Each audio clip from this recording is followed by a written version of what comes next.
Ha llegado la hora. Ha llegado el momento en que el misterio y la ciencia, los enigmas históricos y las conspiraciones se dan la mano.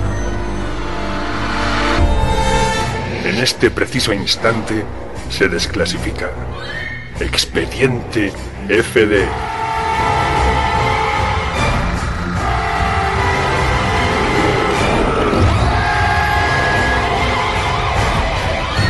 Todas las claves que permanecían ocultas serán desveladas.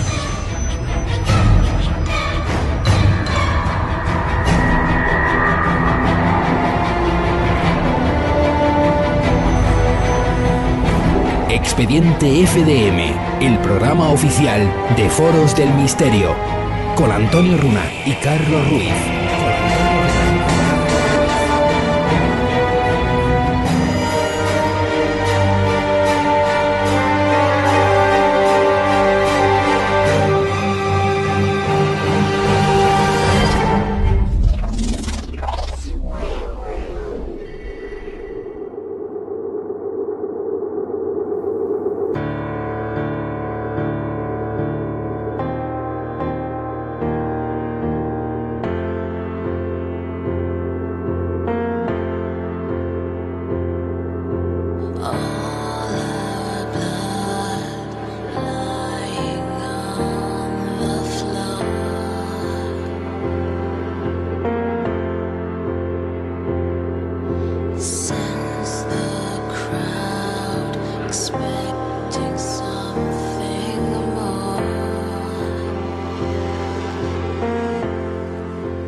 Arranca en este punto Expediente FDM, el programa independiente de curiosidades, de misterio, de historia, de ciencia, de todas esas cosas que realmente interesan, de verdad. Y como suele ser habitual, aunque aquí hay un montón de gente y somos una legión de colaboradores y de personas que hacemos esto posible, los que están un poquito al frente, a los que hay que darle los palos cuando se lo merecen y darle palmaditas en la espalda. Las palmaditas en la espalda nos las repartimos entre todo el equipo, pero las collejas nos las llevamos solo nosotros, Carlos Ruiz y Antonio Runa, que somos nosotros los que estamos aquí hablando. Carlos Ruiz, habla. Hola, estoy hablando. No, ahora en serio. Un saludo a todos, un saludo a ti también en este que es ya el último programa del año 2011. Recordamos de que vamos a irnos 3 semanas de vacaciones, aunque como es habitual subiremos algunos audios, pues para que no nos echéis mucho de menos. Pero bueno, esto es otra historia. Como siempre tenemos que empezar con una noticia, ¿no, Antonio? Empezamos con algo relacionado... Yo antes de nada te voy a preguntar, ¿has visto la última película de Crepúsculo? Sí, admítelo. Sí. Lo sabía. ¿Pero por qué ves eso? No sé, porque tiene a mi mujer al lado y me ha dicho, vamos al cine a ver... Es que no me sé ni cómo se llama. Encima has pagado... ¿Cómo se llama la película? Amanecer, ¿no? Pues eso. Pues yo qué sé, que no lo sé. O Anochecer. Me dice, vamos a ver la película esta de los vampiros. ¿Es Anochecer? Es Amanecer, me parece, ¿no? Es Amanecer. ¿Y qué película? ¿La de los vampiros estos falsos que brillan a la luz del sol y ese tipo de cosas? O sea, encima has pagado, sí. Has pagado dinero y todo. He pagado dinero para tragarme los primeros 40 minutos más horribles que he pasado en mi vida. Porque los primeros 40 minutos de la película son... Un vídeo de boda, me han dicho. Yo, te lo juro, estaba que me dormía en el sillón. Luego ya empieza un poquito más de emoción, hay algunas peleas y tal, y entonces la cosa se pone interesante. En la boda. ¿Eh? Bueno, que no me importa. El tema... Pero qué 40 minutos más malos he pasado, tío, te lo juro, ¿eh? El tema está en que esta semana ha salido la noticia de que, bueno, ya por fin se descubre, aunque ya me dirás tú, este hombre ha descubierto el mundo. Pero bueno, un señor profesor de ciencias psicológicas de la Universidad de Purdue, esto no me suena de nada. ¿Eso dónde está? Purdue, pues en Estados Unidos, un tal James Nairne, pues acaba de descubrir por qué el mito de los vampiros es tan popular. O al menos tiene una teoría. ¿Cuál es? Bueno, pues según él, aparte de que obviamente el aspecto de los vampiros pues nos seduce, según él, uno de los aspectos que, digamos, hace que perduren con respecto a otros conceptos sobrenaturales, porque nadie quiere ser un fantasma. ¿no? En las pelis de terror salen fantasmas, pero nadie quiere ser como ellos. Depende de qué equipo de fútbol juegues.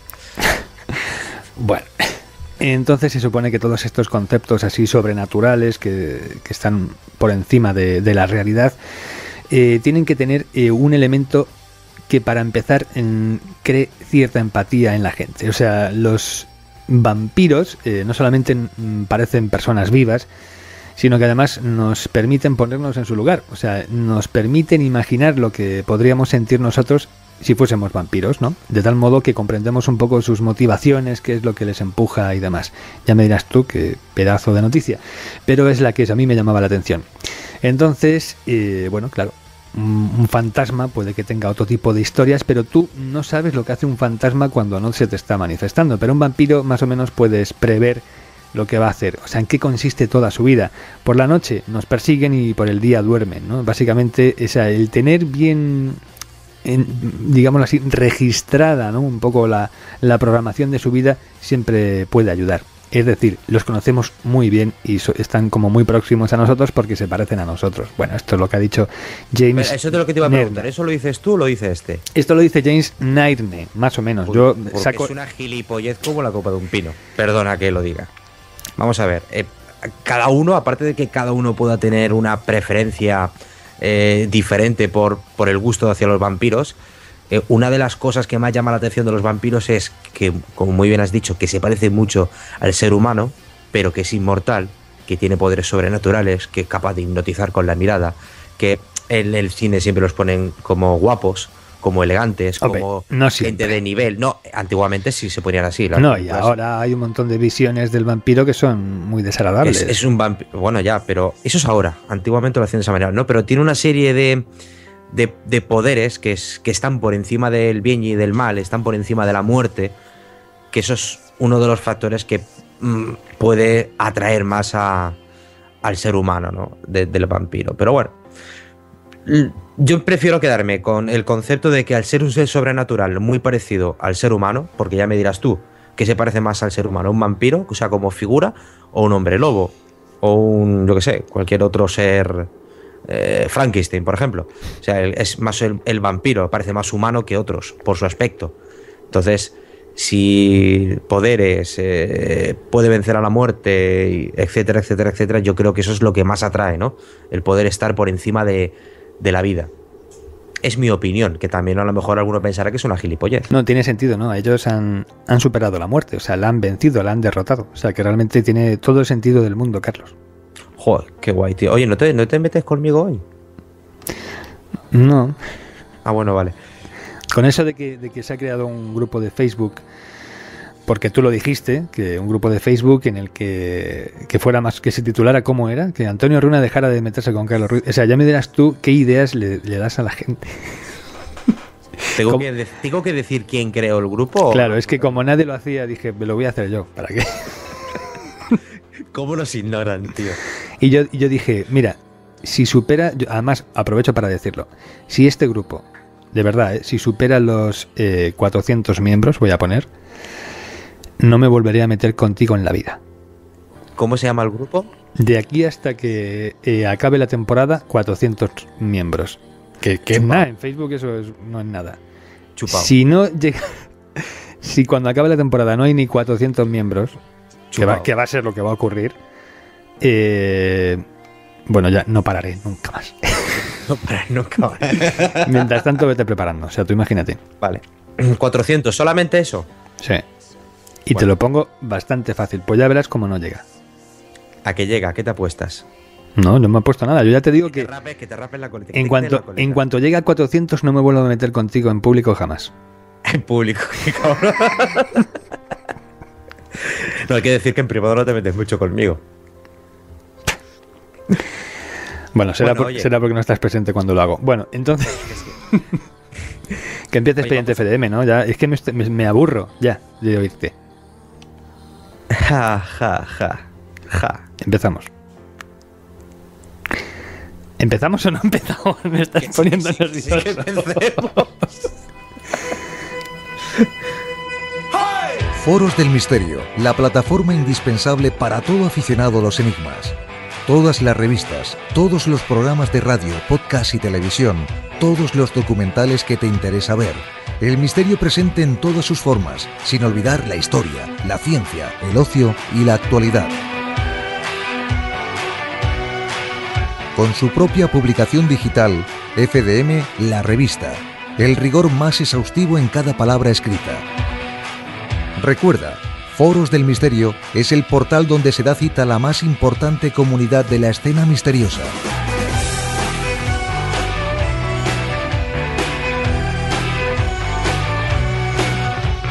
Foros del Misterio, mucho más que un foro, mucho más que misterio.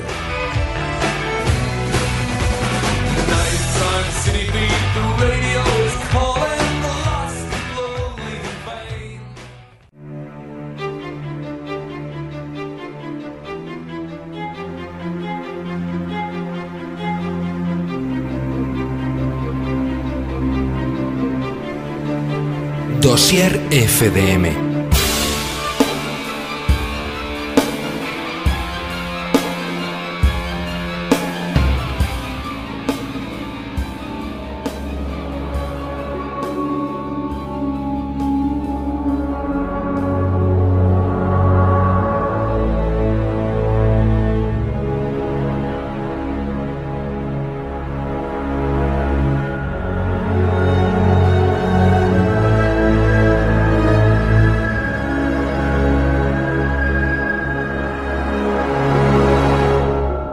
Hoy nos disponemos a soñar en nuestro dossier, donde tendremos el privilegio de contar con la presencia de Harry Marcus, periodista y divulgador de diversos temas, que nosotros seguimos de cerca gracias a sus intervenciones en el programa amigo Otros Mundos, a quienes enviamos un fuerte abrazo.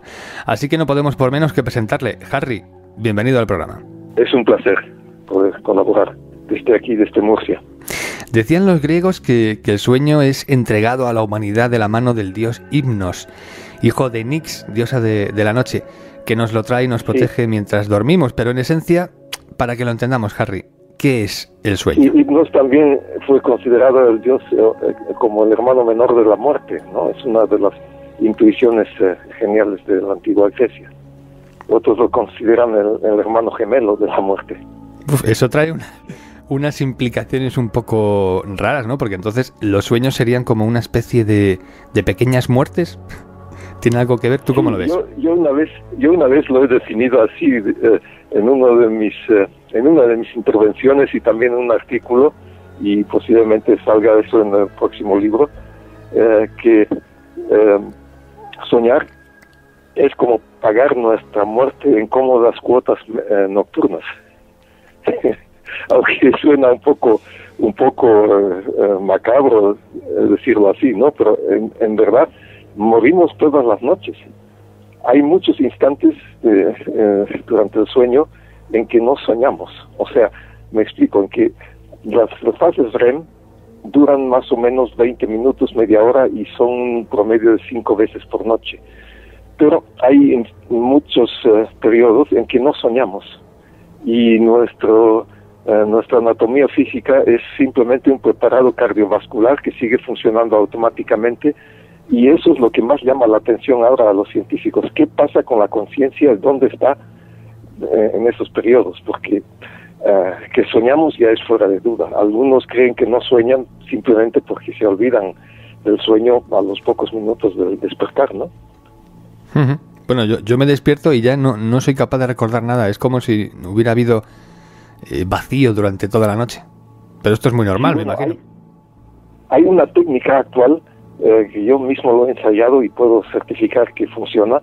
Es de un contertulio precisamente de Otros Mundos que se llama Jesús Castillo, y se puede poner así en el buscador, y él es especializado en lo que llaman sonidos binaurales, que duran media hora más o menos y que producen un estado no alterado de la conciencia, sino que lo cambian, digamos, la frecuencia de modulación de las interconexiones neuronales, y hay para distintos fines, y uno de ellos es el producir sueños lúcidos, incluso para desdoblamientos y otros fines. Y yo estuve practicando con eso de los sueños lúcidos, y uno de los efectos secundarios es que uno recuerda con más facilidad los sueños al despertar. Hay que tomar nota enseguida al despertar del sueño, porque si no se va al subconsciente y no se olvida, ¿no? Aunque en ese momento uno tiene la sensación que no se va a olvidar porque es muy muy vívido, pero no, eso es una trampa a la naturaleza. Y claro, da un poco de pereza si a las 3 de la mañana uno despierta con un sueño y a encender la luz y tomar nota. Eso a mí me ocurría, pero se puede subsanar eso con una grabadora digital que haya de todos tamaños y modelos, que se tiene a mano. Se graba el sueño a modo, primero un titular, como si fuese una noticia, y se pasa de lo principal a todo lo que se va recordando ese momento, y a la mañana siguiente puede ser que uno no recuerde incluso que ha soñado, pero entonces al encender la grabadora se oye que hay una grabación y se pasa eso a limpio al protocolo o al diario de sueños.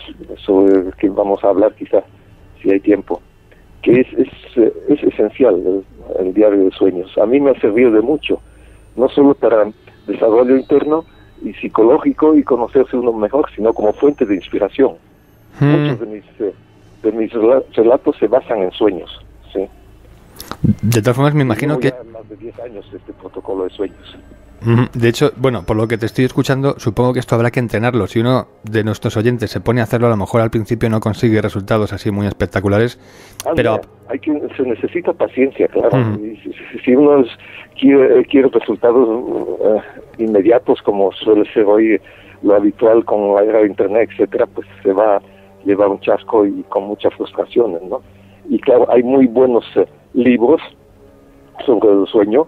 Por ejemplo, El poder de los sueños de Jack McGirre es uno de los mejores. Y luego pues hay que tener mucho cuidado con los llamados diccionarios de sueños, con la interpretación que ponen ahí. Si alguien se aficiona a este tipo de diccionarios, pues conviene que no se base en uno solo, sino que compare, porque hay discrepancias entre un autor y otro. Y digamos, el significado último, la simbología de cada sueño, lo debe buscar el propio soñador, porque incluso bajo circunstancias distintas de la vida de alguien que está consultando la alma, como se dice vulgarmente, pues cambia el significado. Y al final de cada protocolo de sueño hay que poner posible clave, y si no está claro, pues pendiente de interpretación se pone, ¿no? Entre paréntesis. Y si se busca en los diccionarios de sueños el significado, un símbolo, pues ir comparando, ir leyendo hasta que encuentra un párrafo donde le produce cierta resonancia interna que le da la clave, o sea que es como un sacacorcho del subconsciente, una espoleta. Entonces en esa frase en particular está la clave para él en ese instante, ¿no? Y bueno, pues hay tantos sueños distintos, recurrentes, lúcidos, de desdoblamiento, sueños en común, los proféticos o premonitorios, el déjà vu, las pesadillas, sueño y los universos paralelos, sueños de vuelo y caídas, en fin, la lista es enorme, ¿no? Bueno, no nos precipitemos, estamos tocando un montón de temas que luego a mí me gustaría puntualizar, pero me da la sensación de que, bueno, para muchas personas todos los sueños significan algo. ¿No hay sueños azarosos, aleatorios, que no nos cuenten nada de interés? Exacto, también hay sueños totalmente absurdos, aleatorios, y de esos ni siquiera vale la pena tomar nota. O sea, son los llamados sueños de compensación. Es como si el cerebro asumiese un reset, como se dice en informática, ¿no? Se resetea durante el sueño y que todo lo que anda disperso vuelve a encajar de alguna otra manera. Y claro, no hay que buscar una interpretación, digamos, simbólica en todos y cada uno de los sueños. Hay algunos que son totalmente absurdos y que aleatorios, eso está claro. Sueños de compensación lo llaman algunos, sí. Bueno, ¿tú qué opinas de esta visión freudiana que dice que los sueños son la expresión de nuestros deseos ocultos? Esto ya está un poco superado, ¿no? Bueno, no está, digamos, superado al extremo de tener que negarlo ya totalmente. Freud ha tenido un gran mérito, sigue teniendo una base, y sobre la represión sexual pues sigue produciendo efectos. Si alguien está muy reprimido en lo sexual, puede producir sueños relacionados con todo el área sexual, ¿no? Pero es que ocurre que Freud vivió en una época de estricta moral victoriana y con mucha represión, y está claro que para su época pues ese tipo de sueños era mucho más común que hoy, y entonces claro, en parte ha sido superado ya en su época por su discípulo Carl Gustav Jung, que ha hecho una profundización mayor y ya se ha apartado un poco de su maestro en ese aspecto y ha buscado otros significados de los sueños, no solamente sexual. No es todo pansexualismo como suponía Freud, ¿no? En su época tenía más vigencia que hoy. Ya ha sido superado algunas claves, ¿no? Como Krishnamurti dice, tengan o no tengan sexo, ¿no? Cuando le preguntaron sobre eso, pero no hagan un problema de esa área, ¿no? Y entonces, pues, como les digo, Freud tiene su mérito, su base, pero en algunas cosas, por supuesto, ha sido superado ya con nuevos estudios. Bueno, según la neurociencia moderna, el hombre dedica 1/3 de las 24 horas del día al sueño, ¿no? El hecho de dedicarle tanto tiempo a algo, ¿no?, durante millones de años de evolución, pues implica que es un concepto importante para la supervivencia de la especie. Porque se supone que la naturaleza no va a mantener algo, ¿no?, durante tantas eras si no es realmente importante. Pero lo cierto es que la neurología aún no sabe para qué sirven exactamente los sueños. O sea, se habla de hipótesis como lo de la conservación y restauración de los depósitos de energía del organismo, la termorregulación cerebral, porque se supone que el cerebro cambia de temperatura, la desintoxicación del cerebro, procesos de restauración de ciertos tejidos y la consolidación de procesos de aprendizaje y memoria.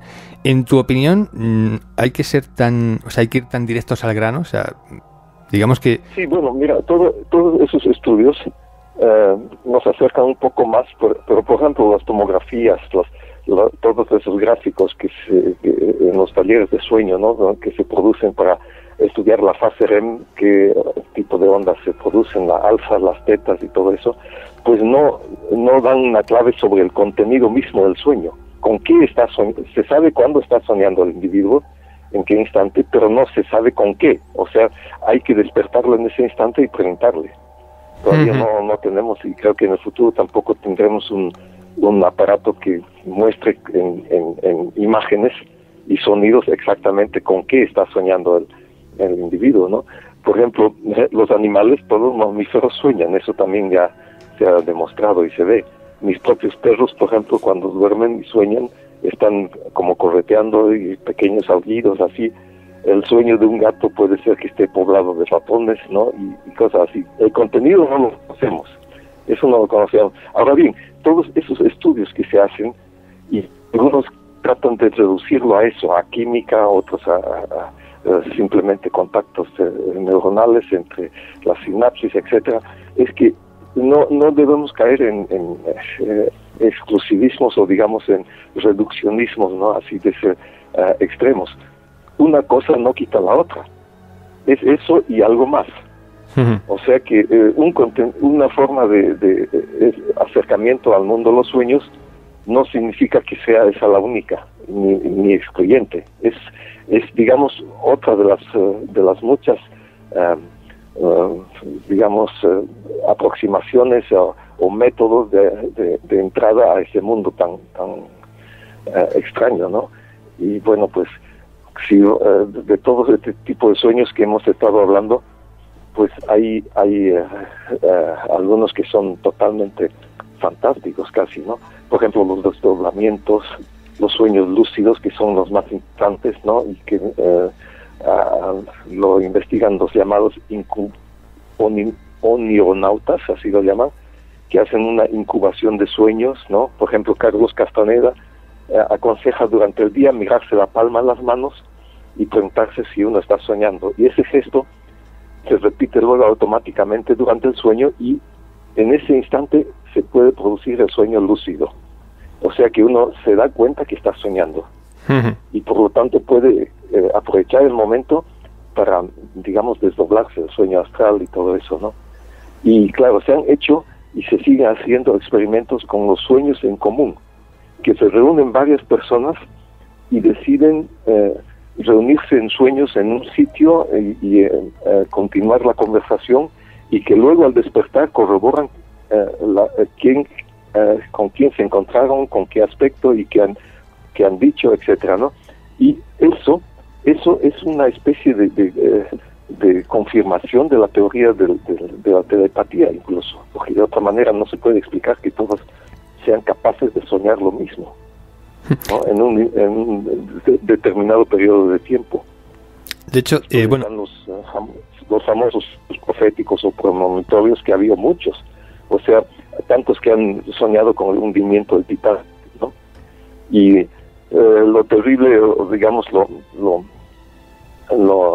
negativo de los sueños premonitorios es que se identifican como tales cuando ya sobreviene un suceso soñado, pero entonces ya es más difícil convencer a alguien que ya lo había soñado así, tal cual. Entonces, si hay un protocolo o un registro previo fehaciente, ahí sí se puede demostrar que ha sido exactamente un sueño premonitorio. Y hay, incluso en la Biblia, ¿no? Hay datos sobre sueños premonitorios, las 7 plagas de Egipto, 7 años de abundancia, vacas gordas, de vacas flacas, de todo eso, ¿no? Y también hay un dato histórico muy curioso que ahora me viene a la memoria, por ejemplo, Alejandro Magno, 332 a.C., ¿no? Estuvo en cierta ocasión a punto de dejar el sitio de Tiros, ¿no? Hasta que soñó con un sátiro bailando sobre su escudo. Y el sacerdote de los oráculos lo descifró y lo interpretó diciéndole Sa-Tiros, o sea, Sa-Tiros, que significa tuyo es Tiros. Bueno, pues en base a esa interpretación, Alejandro Magno persistió en el asedio y 2 meses más tarde cayó Tiros. O sea que en la historia el sueño ha tenido también mucha importancia, y antes le daban mucha más relevancia que hoy. En el mundo occidental, al menos, pues donde están acostumbrados más a lo racional, pues se ha relegado al sueño. Ahora lo están redescubriendo, pero hay muchas tribus, o llamadas antiguas, o salvajes incluso, que dan una importancia enorme al sueño. Por ejemplo, los aborígenes australianos piensan que el sueño es más importante que la vigilia, ¿no? Y en el Oriente incluso hay una secta que dice que todos nosotros somos el sueño de Dios. Somos el sueño de Dios, dicen, ¿no? Y bueno, como cada individuo es un mundo tan distinto y que se relaciona con los demás, tenemos nuestros puntos en común, pero también en lo esencial somos mundos distintos, y cada vez que muere una persona muere todo un mundo con él, ¿no? Bueno, pues y hay sueños que son, digamos, arquetípicos, que comunes de toda la humanidad, ¿no? Eso lo ha estudiado Freud también, Freud y especialmente su discípulo Jung, los arquetipos, ¿no? Bueno, por ejemplo, sueños de vuelos y caídas, ¿no? Sí. Bueno, escucha, Harry, estamos tocando un montón de puntos que yo quería preguntarte. Vamos a ir destripando un poquito esta última intervención tuya y vamos tocando todos esos puntos. Y vamos a empezar por el sueño lúcido, porque me ha interesado mucho esto que has dicho, o sea, el poder darse cuenta de que uno está soñando mientras lo está haciendo, ¿no? Y a partir de aquí se comenta que uno toma el control total y ya puede hacer lo imposible, hacer lo posible, ¿no? Puede cambiar el entorno, puede tener superpoderes, en fin, puede hacer lo que le dé la gana. Claro. Sin embargo, normalmente también es verdad que muchas veces, en cuanto son conscientes de que están soñando, se despiertan. ¿Hay alguna forma de entrenar esto? O sea, tú has dicho que mirarse la palma de la mano durante la vigilia, para luego hacer este sueño, o sea, digamos que hacer ese gesto también durante los sueños. ¿Hay algún otro modo de entrenar para que uno, mientras esté soñando... La incubación de sueños, sí. La persistencia es la clave. Y también está el tomarlo con cierta, digamos, con calma, sin mucha euforia. Porque precisamente lo que produce el despertar es de pronto darse cuenta que uno está, pero si estoy soñando, ahora puedo echarme a volar, puedo hacer lo que quiera, puedo dirigir el sueño, el argumento del sueño, en fin, la euforia que se produce en ese momento, una alegría de darse cuenta que está en pleno sueño lúcido, produce una descarga de adrenalina y otras endorfinas que provocan el despertar, porque entonces ya pasa de nivel a un nivel ya consciente. Y precisamente ese es el mayor esfuerzo que se invierte, o el entrenamiento. Cuando se da uno cuenta que está soñando, un sueño lúcido, el mayor esfuerzo consiste en evitar el despertar, en volver a la conciencia diurna y continuar concentrándose en el sueño mismo, sin mucha euforia, sino tomarlo con más calma. Porque precisamente, claro, las primeras veces que ocurre el sueño lúcido autoinducido y buscado, es difícil mantenerse en ese nivel, ¿no? Es casi seguro que las primeras veces uno despierta, qué lástima, y quiere volver a soñar, pero generalmente el sueño ya deja de ser lúcido. Y a veces es al revés, que durante el sueño lúcido pasa a ser no lúcido, ¿no? Hay fluctuaciones dentro de un mismo periodo del sueño. Hay momentos en que uno sabe que está soñando y hay momentos en que se pierde, ¿no? No conviene que todos los sueños sean lúcidos, porque dejarían de cumplir su función. Por ejemplo, si el sueño es constantemente lúcido, los mensajes del inconsciente que aparecen en los sueños recurrentes, pues deja de manifestarse, ¿no? Claro. Porque hay un mensaje inconsciente que aparece en los llamados sueños recurrentes, esos que aparecen de vez en cuando de nuevo, siempre después de semanas o meses de diferencia, vuelve el mismo sueño, ¿no? Y a veces en forma de pesadilla. Las pesadillas, es un capítulo muy interesante, las pesadillas casi nadie las olvida, porque el impacto emocional es tan fuerte que se graban con bastante fuerza, y el que ha soñado pues suele despertar en medio de su propio alarido, ¿no? Y se queda sentado en la cama, o sea, se cae incluso, ¿no? Bueno, pues no sé cuál de los tipos de sueños, aparte del lúcido, como te digo, de Jesús Castillo, si se busca sonidos binaurales, ahí existe una de las modernas metodologías para inducir el sueño lúcido, aparte de eso de buscar las manos, que Carlos Castaneda ha puesto en circulación y ha popularizado, ¿no? Y hay otros métodos. Por ejemplo, yo tengo pequeños relojes que dan la hora cada hora en punto. No sé si los conoces. Sí, sí. Son también los ciegos. ¿Hola? Sí. Hay unos relojes que dan la hora en punto. No siempre... es decir, son como despertadores, pero que si no pones una hora exacta, cada hora en punto hay una voz de azafata que te da la hora exacta, ¿no? Son las 3:05 de la mañana, por ejemplo. Es una voz así. Si eso lo oyes en sueños, puede ser que ahí eso te produzca el sueño lúcido, porque te conecta con el mundo de vigilia, ¿no? Ahora bien, por ejemplo, los sueños eróticos también suelen ser muy, muy vívidos, de eso ya hemos hablado, ¿no? Pero no siempre se trata de represiones. A veces puede relacionarse con sueños de compensación, ¿no? Alguien que está muy falto de cariño de una pareja, etcétera, o que ha perdido a su pareja, pues puede ser que ese tipo de sueños viene a ser como recurrente y de compensación, ¿no? Bueno, ahora que tocas el tema de los sueños recurrentes, o sea, parece que todo el mundo es como muy generalizado, ¿no? El que todo el mundo sueñe con correr y que no avance, con volar, con la caída de dientes, o sea, sí. Incluso personas de gentes de muy diferentes culturas, en diferentes puntos del mundo, de todas las épocas de la historia, sueñan alguna vez con estas cosas. ¿Por qué? ¿Hay una especie de vínculo onírico que une a toda la humanidad? ¿Tú qué opinas de esto? Exacto, sí. Eso ya entramos en lo que, lo llamaron el inconsciente colectivo, Carl Gustav Jung.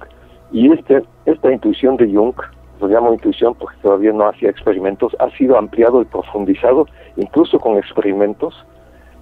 Rupert Sheldrake en los famosos campos morfogenéticos o resonancia mórfica, en que dice que hay un campo morfogenético donde se va acumulando todo el conocimiento de la humanidad y también todos lo que va grabando las experiencias, tanto lo negativo como lo positivo, y que lo que un individuo siente repercute en todo lo demás. Hay una resonancia mórfica, ¿no? Entonces, somos individuos, sí, pero a la vez formamos parte de un todo. Somos como burbujas que están flotando sobre un océano de energía. Y cada burbuja individual que brilla un tiempo y luego estalla, pues mientras está como burbuja, sigue conectado con el océano. El océano le afecta. ¿Has oído eso? Sí, se nos ha colado una voz onírica, sí. Ese es uno de los relojes que tengo yo. Ah, bueno, pensaba que... Sí, y que yo precisamente esta la hora. Y entonces, bueno, ese es uno de los datos del sueño lúcido. Bueno, pero no estábamos hablando de eso. La resonancia mórfica lo han hecho. El gran mérito de Rupert Sheldrake es que lo ha enlazado con experimentos científicos, y como todo pionero pues sufre en primer lugar el acoso y derribo de todos sus colegas, que se aferran a esquemas ya consolidados y que no quieren ver sacudidos los cimientos de lo que ellos consideran inamovible, ¿no? Y entonces todavía no se han estudiado todas las implicaciones que tiene esto de la resonancia mórfica, pero a mí me interesa muchísimo porque sigue avanzando este señor. Por ejemplo, para citar uno de sus experimentos de su libro 7 experimentos que pueden cambiar el mundo, él ha hecho experimentos con ratas, en que ha puesto un laberinto muy complejo que no podían resolver de buenas a primeras.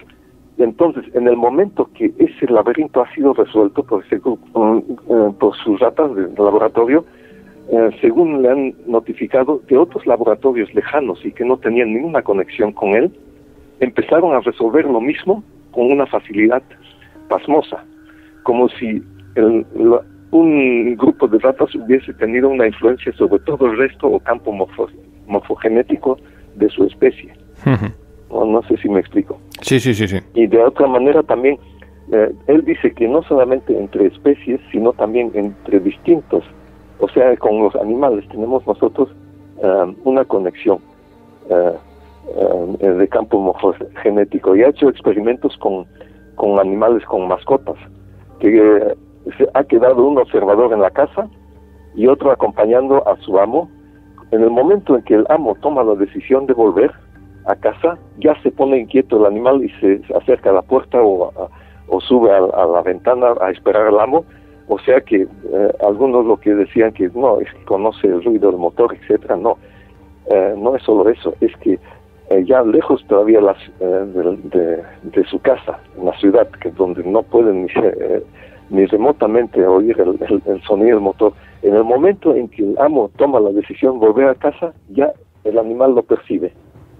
Eso han registrado los tiempos, ¿no? Cronometrando el momento en que uno está un observador con el amo y otro con el perro, y lo han hecho de manera frecuente. Y él invita a los lectores a repetir ese experimento. Y yo mismo he podido hacer algunos pequeños experimentos con mis mascotas y veo que hay una conexión que podríamos llamar telepática, para darle un nombre. Pero la telepatía misma sería una forma de conexión con el campo morfogenético, ¿no? Y hay algo más. Hay un famosísimo caso de un neuropsiquiatra y cirujano que era profesor de una universidad, que cuando murió le hicieron una autopsia y vieron que era hidrocefálico y que tenía un mínimo de cerebro operativo, y que con esa cantidad física neuronal hubiera sido imposible incluso que haya llegado al bachillerato. O sea, físicamente no tenía el soporte para desarrollar esa eminencia que él fue en medicina y en neurología y todo lo demás. La única explicación, según Sheldrake, sería que lo poco que le quedaba físicamente de cerebro ha funcionado como válvula, como un receptor que está captando ondas ha conectado con el campo morfogenético específico de la medicina, y estaba simplemente transmitiendo eso. Y también eso explicaría los llamados descubrimientos simultáneos. Se han dado casos famosísimos también de inventos que en distintos puntos del planeta, casi simultáneos, y que no tenían contacto, y otros supuestos plagios que creían que le estaban plagiando. No, tuvieron la misma ocurrencia, a veces no en exactamente las mismas palabras, pero estuvo eso, como decir, flotando en el aire, en el campo morfogenético, y hay algunos individuos especialmente sensibles que pues han funcionado como válvulas, que lo han expresado luego y lo han vertido a papel o a fórmula, o como quiera llamarse, ¿no? De todas formas, los neurólogos suelen ser muy reticentes a la hora de admitir o de afirmar que esas inspiraciones que nos llegan de los sueños vienen desde el punto exógeno, por decirlo así, sino que, bueno, alcanzan la inspiración desde ellos mismos, desde dentro, por decirlo así. O sea, que el talento para crear una melodía, pues siempre se corresponde con el talento que a lo mejor ese compositor tuviera mientras soñaba, o, por ejemplo, si el escritor estaba dormido y se despierta con ese final perfecto para su novela, siempre se corresponde con su estilo de escritura. O sea, que no le llega la inspiración de fuera, de una fuente que vaya más allá del individuo, sino que la alcanza desde sí mismo. Sí, bueno, pero otra vez volvemos a lo mismo, ¿no? En las dicotomías que caemos en Occidente. Una cosa no quita la otra. O sea, hay casos en que netamente pues, la fuente es interna y no tiene ninguna conexión exógena, ¿no?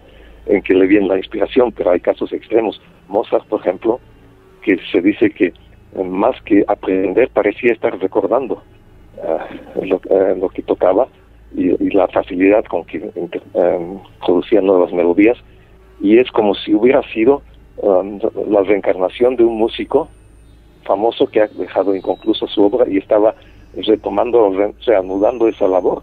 Y otros dicen no, que está conectando con la fuente común de lo que ya había como base arquetípica en el campo morfogenético, volviendo a Sheldrake.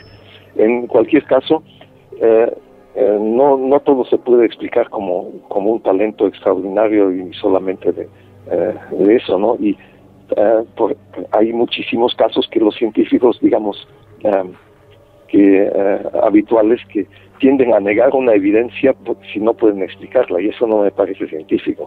Deberían tener la humildad de decir, según nuestros parámetros, eso no tiene explicación, pero eso no les da derecho a negar un hecho demostrado, o sea, una evidencia. Negar una evidencia tarde o temprano pues cae por su peso, ¿no? Está el hecho registrado, como ese niño que se golpeó en el fondo de una piscina a los 8 años de edad y le dio una conmoción cerebral, lo sacaron, y durante una semana estuvo hablando latín clásico, algo que no, según pruebas, pues no pudo haber aprendido en la escuela, donde a esa edad tampoco se enseñaba latín. Y entonces, pasado esa semana, cuando ya se recuperó, no supo ni una sola palabra de latín. Ahora bien, ¿qué pasa? Ha sido en otra vida un romano, porque hablaba el serbo urbanus, el latín culto de los patricios. O es que está conectando otra vez con los campos morfogenéticos, donde ese idioma muerto pues quedó almacenado. Esa duda queda en el aire, ¿no? Pero el hecho está ahí, tan extraño. ¿Y qué dicen algunos científicos? También dicen, no, es un hecho aislado, ¿no? Que confirma, como dicen, la excepción confirma la regla. No, en casos así, las excepciones destruyen la regla, ¿no? Hay casos en que una excepción no está confirmando la regla, sino que la destruye, y hay que replanteársela todo. Ahora mismo los científicos están en un periodo de confusión enorme, porque hay cosas que los sacan de quicio, literalmente, porque derriban muchas teorías, ¿no? El descubrimiento de los neutrinos en el acelerador de partículas, que han descubierto que hay partículas que pueden moverse más rápido que la luz, que se consideraba una barrera infranqueable desde Einstein, ¿no? Y después también con la física cuántica, pues están que una misma partícula puede estar en dos sitios a la vez, que entramos en el tema de la bilocación, que los místicos ya habían intuido muchísimo antes.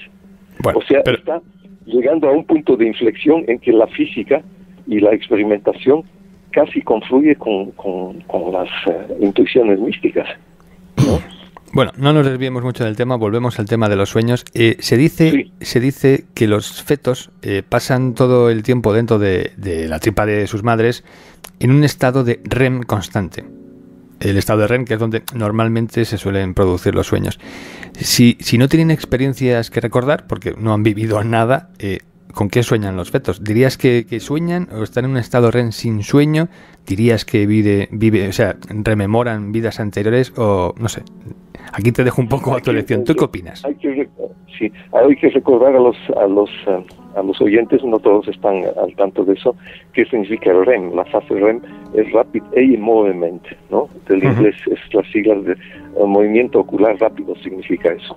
Y que, claro, ya se sabe que cuando está en esa fase, cuando mueve, se nota, aunque tenga los párpados cerrados, cuando está moviendo rápidamente los ojos, que ahí está soñando.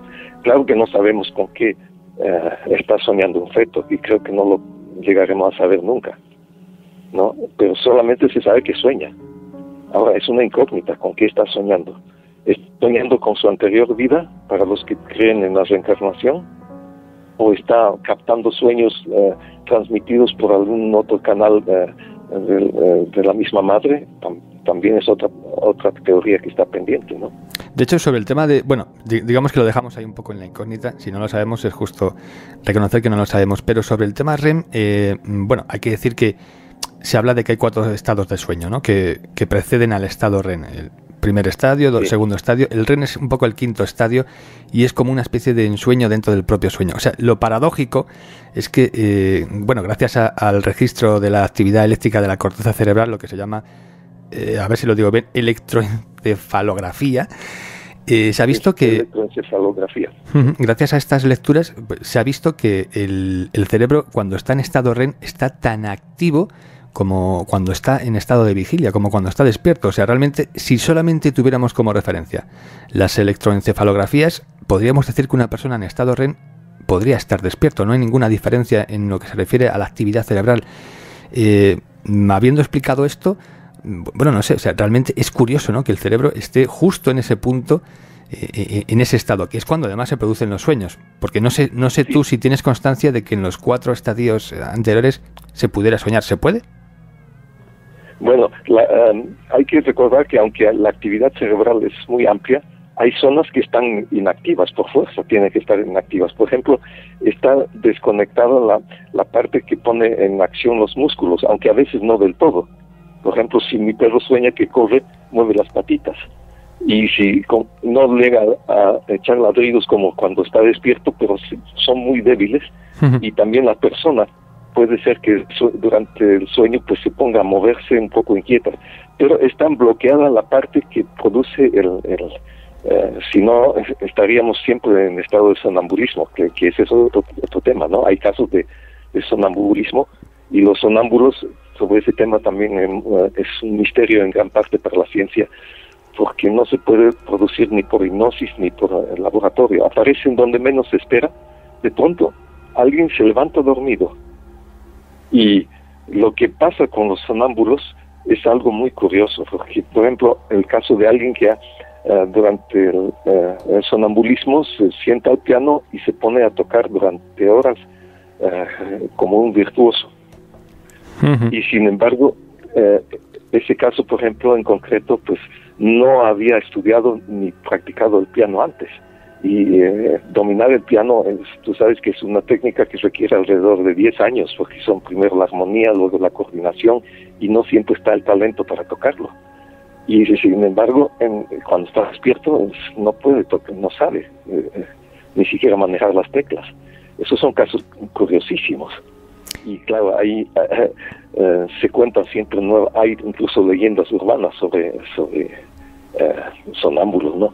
Que se ponen a pasear sobre un tejado y sin perder el equilibrio, siendo así que sufren de vértigos cuando están despiertos. De hecho, pero no conviene despertar nunca a un sonámbulo, porque le puede dar un shock. Le puede dar un shock si se despierta y está fuera de la cama y caminando, ¿no? Porque es una desorientación brusca e instantánea. Y hay un remedio casero antiguo, que es poner una palangana de agua al pie de la cama, de modo que el sonámbulo habitual, pues al meter los pies al agua fría, se despierta y el peligro de shock es mínimo porque todavía está sentado en su propia cama, ¿no? Bueno, ahí tienes un caso de los sonámbulos en que no se ha desactivado esa parte del cerebro que debería estar inactiva, o sea, que evita que los músculos se muevan.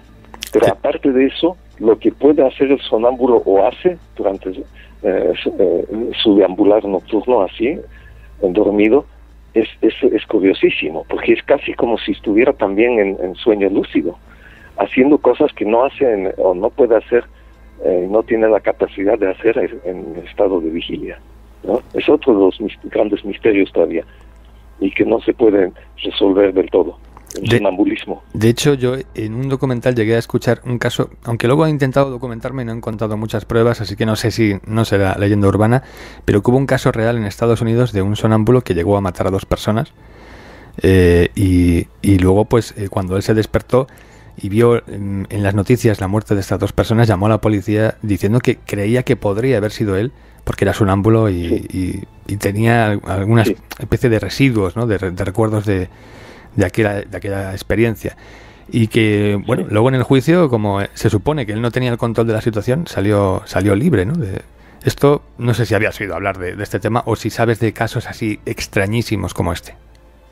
Hay casos muy extraños. El otro día, cuando hablábamos precisamente en unas ediciones sobre el sonambulismo y sobre los sueños, del caso de alguien que subía creo que de un segundo a un quinto piso y se acostaba con una vecina, y la vecina no sabía que era sonámbulo, y cuando lo abordaba durante el día y lo encontraba en la calle, el otro pues no sabía a qué venía y quién era esa persona, y la otra pues no creía que era un pretexto que se hace el sonámbulo para acostarse con ella, y queda la duda, ¿realmente era un sonámbulo o estaba fingiendo?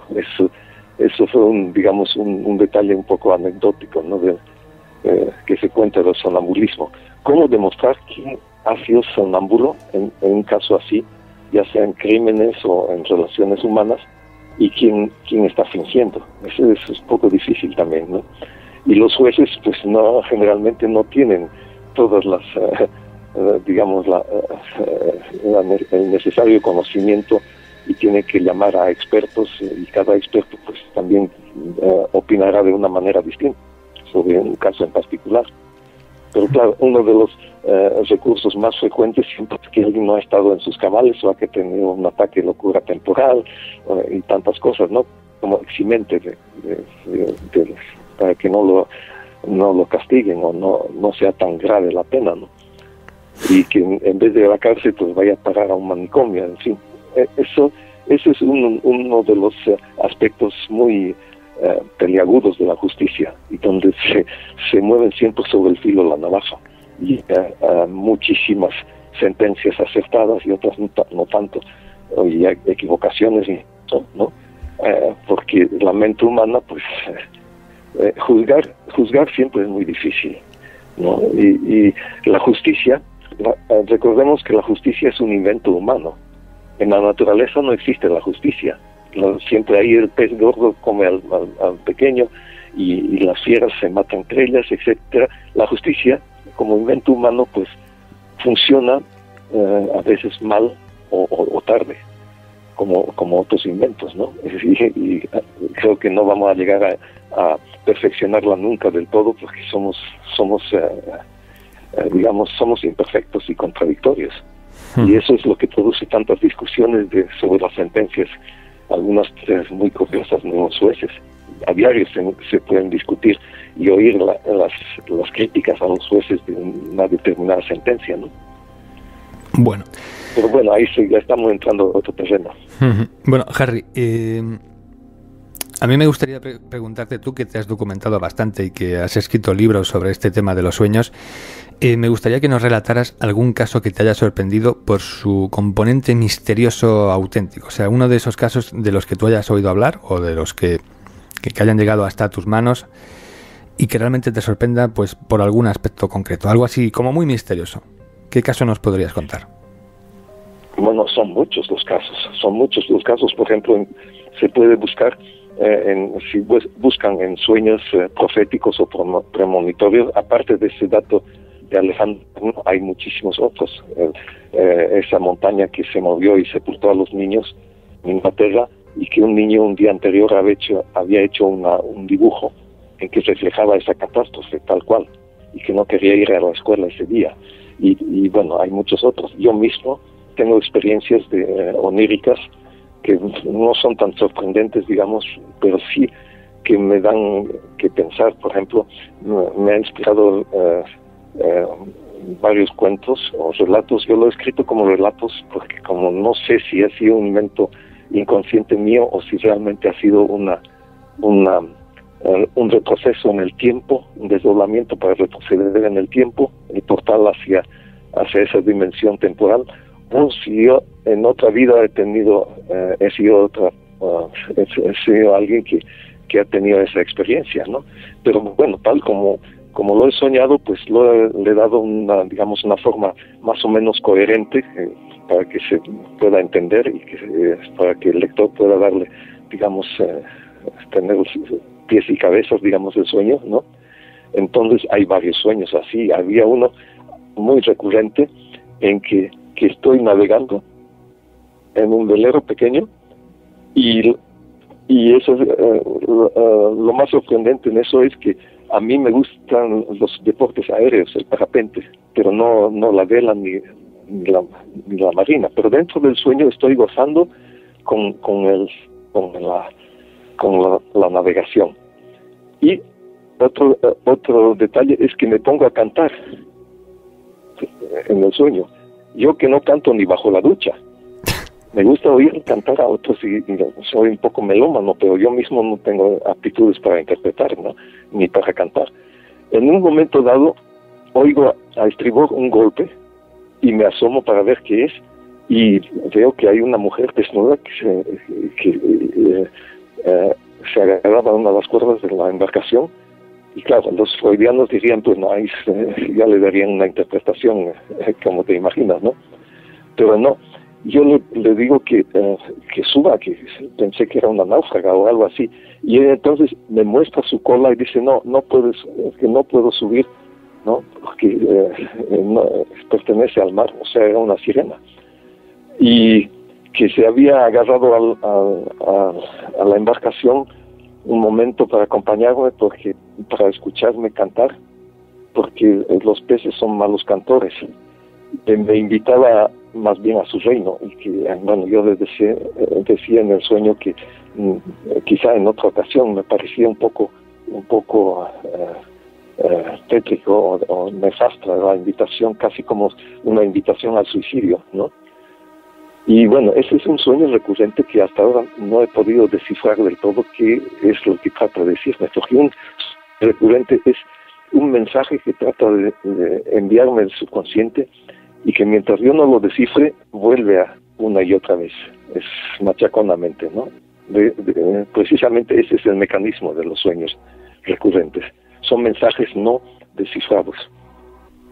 Bueno, y la lista, si yo he hecho mano ahora de mis protocolos de sueños de años atrás, pues necesitaríamos un monográfico, digamos así, ¿no?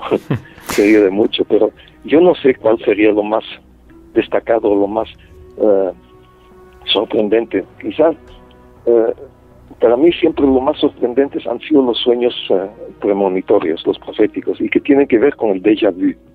El déjà vu seguramente tú lo has tenido también, que significa en francés yo ya vi.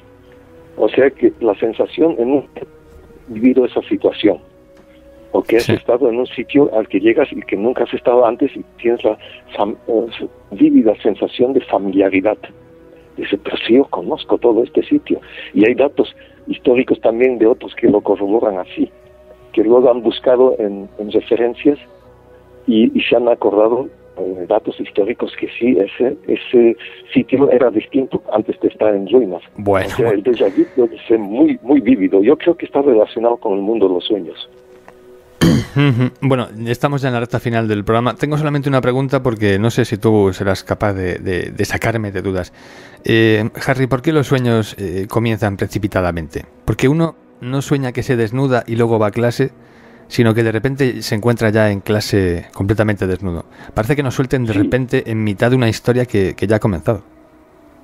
Sí, bueno, ese es otro de los arquetipos, aparte de los sueños de vuelos y caídas y sueños de que se le caen los dientes, etcétera, el encontrarse de pronto no solamente en clase, sino en un lugar público, un medio de transporte o en la calle, de pronto uno se da cuenta que está desnudo, ¿no? Es decir, ese es uno de los arquetipos muy comunes y que hay que tratar de analizar en qué situación uno está viviendo en ese momento. Puede ser el miedo a quedar en evidencia, el miedo a que los demás le juzguen, o que tiene un secreto que ese momento no quiere que se sepa, o que está actuando de una manera que no es acorde con su talante habitual, y entonces teme que los demás pues le señalen con el dedo o quedar totalmente en evidencia o desnudo a la vista de todos. Esa es una de las posibles interpretaciones, y como ocurre con toda la interpretación de sueños, la clave última está en el soñador. Y la pregunta que hay que dicen que más importante que el argumento mismo es la sensación de cómo uno se ha sentido durante el sueño. Si te has sentido incómodo, si te has sentido... Algunos incluso se divierten, dicen, vaya, estoy desnudo y nadie me hace caso y ni se fijan en mí. O incluso les sirve para darse cuenta que eso no puede ser real. Y se dan cuenta, y digamos, con esa espoleta, pues de pronto entran en sueño lúcido.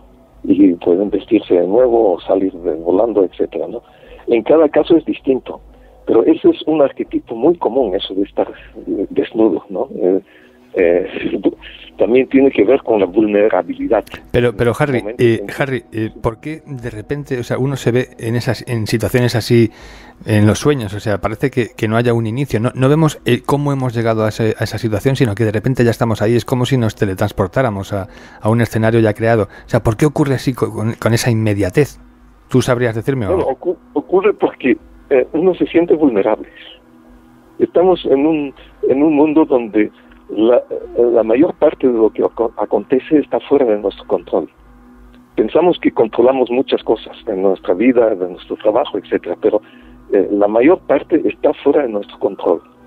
Quizá lo único que nos queda para controlar es nuestra propia reacción frente a lo que ocurre.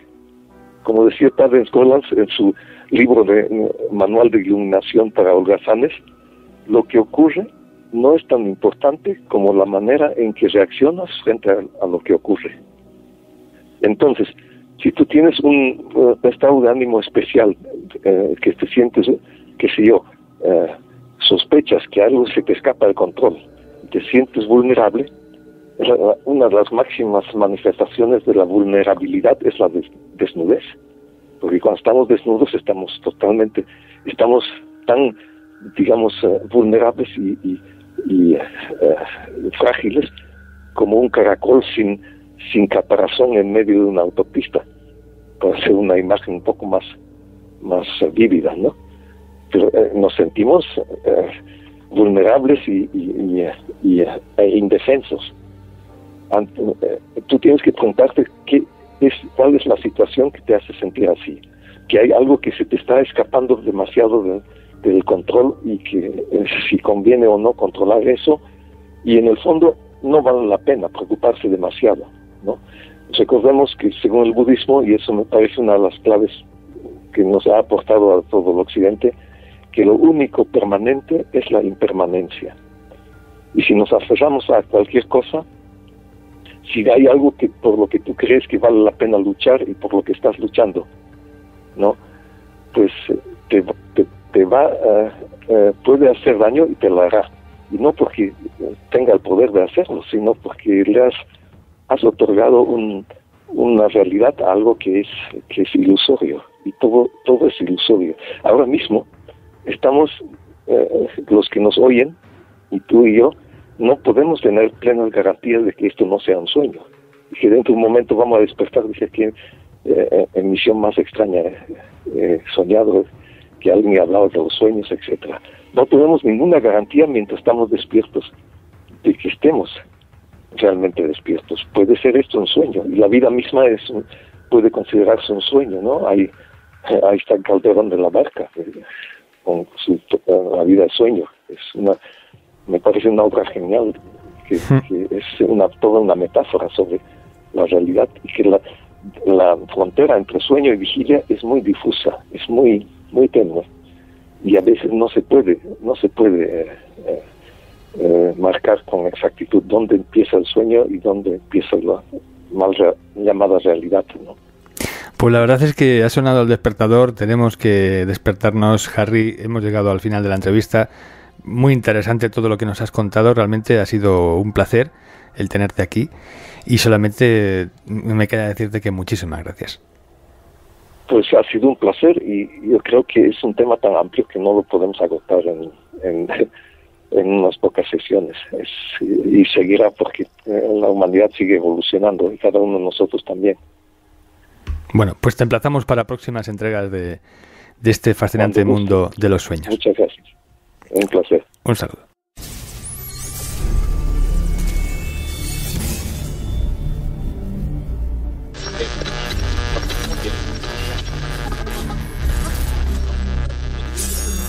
Aléjate de los dogmas. No te dejes condicionar. Tu mente debe estar abierta a nuevas perspectivas. Escucha Expediente FDN. Otra visión de los enigmas de esta realidad. Expediente FDM. Busca el misterio más allá del propio misterio.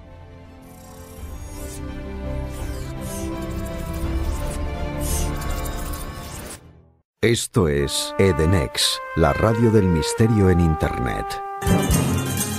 Descubre los enigmas del hombre y del universo. Adéntrate en lo desconocido. Sorpréndete con Radio Edenex. Recuerda, sintonízanos desde www.edenex.es. Edenex, un universo por descubrir.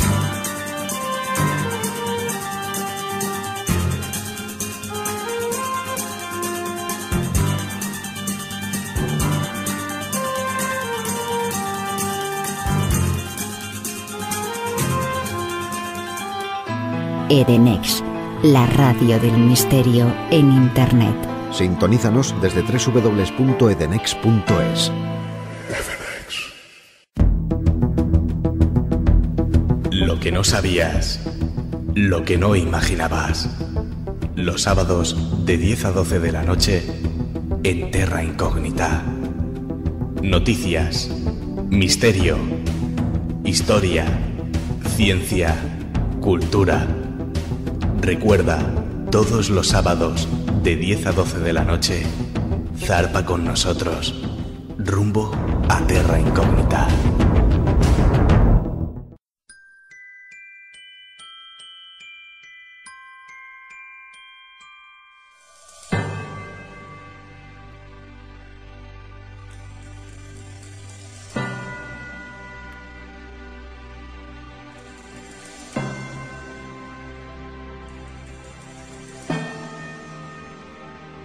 Navidad, qué felicidad. Las luces, los puestos de castañas asadas con irresistibles ofertas de 2 euros la decena, extra de gusano proteico incluido, el trasiego en los grandes almacenes, las compras desenfrenadas, las interminables comidas y cenas, la huelga de pilotos. Oh, la Navidad, qué derroche de buenas intenciones en las que gastar la por ahora intocable paga extra. ¿Puede existir mejor forma de arruinarse que repartiendo felicidad entre los seres queridos, camuflando a la par el caprichillo propio? Hoy, en las visiones de la antigüedad nos alejamos del tema histórico para centrarnos en un concepto tan desconocido como arraigado en la sociedad. Os hablo de un término nacido allá por los años 20 del siglo pasado que, por derecho, se merece estar entre los más importantes de nuestras vidas, junto a aquellas primeras y torpes palabras cargadas de sinceridad y que jamás olvidamos porque, para bien o para mal, se nos graban a fuego. Papá, mamá, caca y pupa. Me refiero a la obsolescencia planificada. Visiones de la antigüedad, con Miguel Ángel Maca.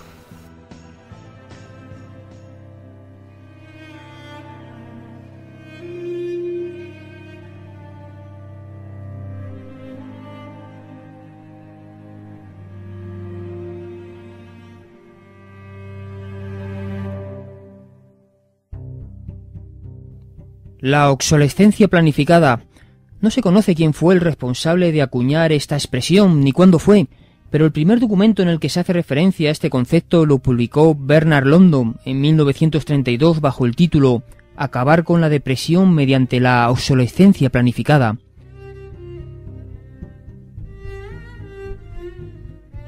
En la década de los 50, cuando la prosperidad de posguerra trajo una oleada de consumismo sin precedentes, la frase se convirtió en una especie de contraseña poniéndose de moda. Un diseñador industrial norteamericano, Brooke Stevens, la definió a las mil maravillas. Obsolescencia planificada. Inculcar al comprador el deseo de adquirir algo un poco más nuevo, un poco mejor y un poco antes de que sea necesario.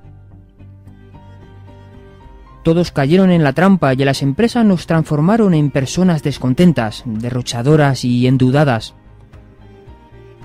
A la obsolescencia planificada siguieron la obsolescencia funcional, o lo que es lo mismo, fabricar un producto limitando intencionadamente su duración, no teniendo que ver en nada la utilización de materias de baja calidad, y la obsolescencia psicológica, la producida en la mente del consumidor, que nos convierte en compradores potenciales.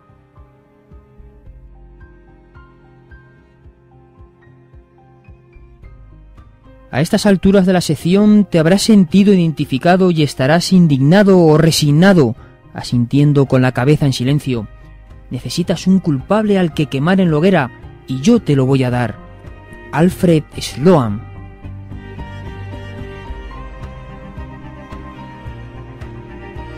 Sloan había nacido en New Haven, estudió en el Instituto de Tecnología de Massachusetts y en 1892 se graduó como ingeniero eléctrico. En 1899 era presidente de una fábrica de cojinetes de bolas que se fusionó en 1916 con United Motors Corporation, una empresa que a su vez fue absorbida por la General Motors y de la que fue presidente en 1923. Mientras ocupaba este cargo le sorprendió ver que los coches de la época diferían en muy poco del modelo T original diseñado hacía más de 10 años. Los ingenieros no precisaban rediseñar el vehículo, pero Sloan pensó que si no se producía ningún cambio, los compradores tenían pocos alicientes para adquirir un nuevo automóvil. No se equivocó. Introdujo pequeñas pero sustanciales modificaciones en la apariencia externa de los modelos cada año y cambios estéticos mayores cada 3. Los propietarios de un coche comprado el primer año se sintieron insatisfechos al ver el siguiente modelo, aunque el viejo siguiese funcionando perfectamente. ¿Qué decir de sus reacciones cuando veían los drásticos cambios de imagen al tercer año? Imperaba la necesidad de comprarse uno nuevo a cualquier precio, por encima incluso de la estabilidad económica del hogar.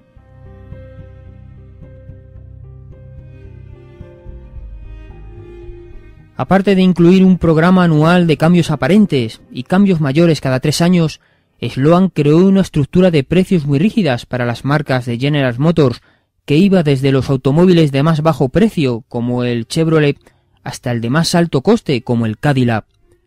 De esta forma consiguió que no hubiera competencia entre marcas, y se aseguró que cuanto más creciera el poder adquisitivo del comprador, mejor coche se iría comprando.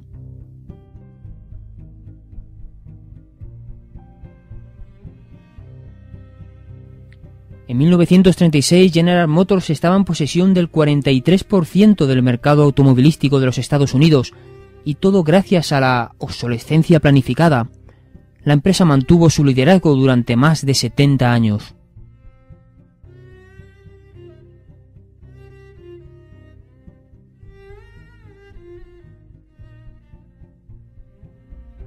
El negocio no ha cambiado tanto. Pensemos en presente. La telefonía móvil acapara el mercado durante estas fiestas navideñas. Un móvil es el mejor regalo, tanto para un niño que lo utiliza para pasarse canciones con los amiguitos, para un adolescente que chatea desde la red social preferida o a través de WhatsApp, para un padre o madre de familia que desea no desengancharse de la vena tecnológica, e incluso para la abuelita, que no ve bien los números y necesita un terminal personalizado con las teclas más grandes y el menú de contactos más sencillo. ¿Has pensado alguna vez aquello de ¿y total para qué?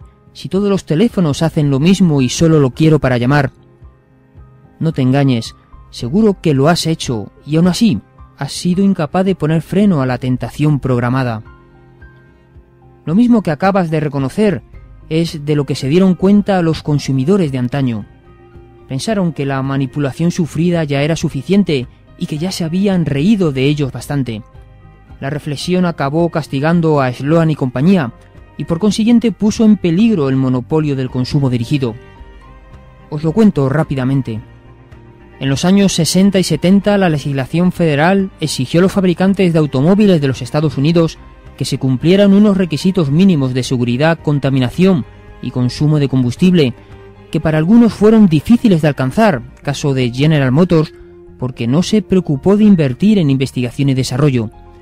Dicho claramente, igual que en la película Eternamente Joven, protagonizada por Mel Gibson, el incomprensible jovenzuelo envejeció en lo que dura un vuelo.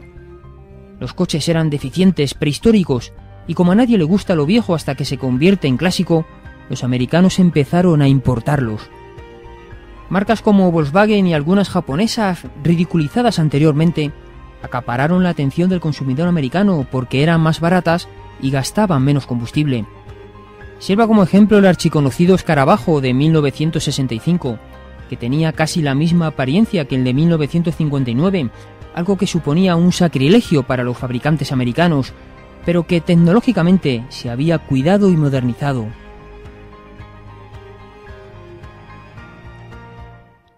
En 1980 la Chrysler Corporation estuvo a punto de quebrar y tuvo que ser rescatada por medio de un préstamo obtenido con el apoyo del gobierno. El director ejecutivo fue una pieza clave en la recuperación de la empresa, porque introdujo una nueva filosofía de marketing que ponía un mayor énfasis en los principios básicos de la ingeniería que en el aspecto externo. El 25 de abril de 2007, la prensa mundial confirmó que por primera vez en su historia, Toyota había vendido más vehículos en el mundo en un trimestre que General Motors.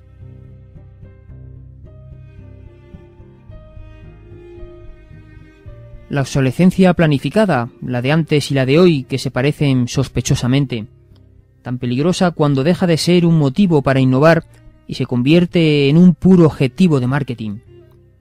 No nos damos cuenta, o sí, pero el caso es que estamos sujetos a un continuo bombardeo comercial que nos hace rechazar todo aquello que ellos y solo ellos consideran obsoleto. Queramos o no, al menos en una ocasión, hemos sido víctimas del engaño de empresarios y ejecutivos de mercadotecnia. Para ello no hace falta visitar el concesionario de vehículos en el que se expone brillante el modelo de nuestros sueños, andando por los pasillos de un centro comercial o sentados plácidamente frente al televisor. Somos objeto de las malas artes de los publicistas. Mensajes que incluyen cláusulas del tipo oferta válida hasta fin de existencias, folletos que llevan impresos expresiones ambiguas, desconocidas o con una pluralidad de significados, utilización de letra pequeña, ilegible o diminuta, que pasa rauda y veloz de derecha a izquierda de la pantalla, inclusión en el anuncio del precio del producto sin IVA, omisión de mensajes de peligrosidad, exageración de las virtudes del producto, como por ejemplo los que reducen peso o volumen sin necesidad de regímenes o ejercicio. Todos son casos claros de algún tipo estudiado de obsolescencia, cuyo fin primero es acabar con la competencia y enriquecerse sin que se note demasiado el engaño en la mayoría. Conocemos las artimañas, tenemos información suficiente para reconocerla, pero seguimos cayendo una y otra vez en el pozo oscuro de la novedad, alejándonos de la luz de la razón que dio lugar a una época histórica, el siglo de las luces. Hasta aquí unas visiones de la antigüedad un tanto reflexivas. Seamos exigentes, plantemos cara, pongamos alto precio a la presa, nosotros. Y a la hora de desprendernos de nuestras viejas posesiones, Máxime, si continúan siendo útiles, recordemos palabras como las de Oscar Wilde, quien refiriéndose a la moda dijo: «Es una forma de fealdad tan intolerable que es necesario cambiarla cada 6 meses».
Como dice la canción que está sonando, no quiero mucho para Navidad, solo hay una cosa que necesito, no me interesan los regalos debajo del árbol de Navidad. Todo lo que quiero es a ti, como seguidor de esta sección. Felices fiestas.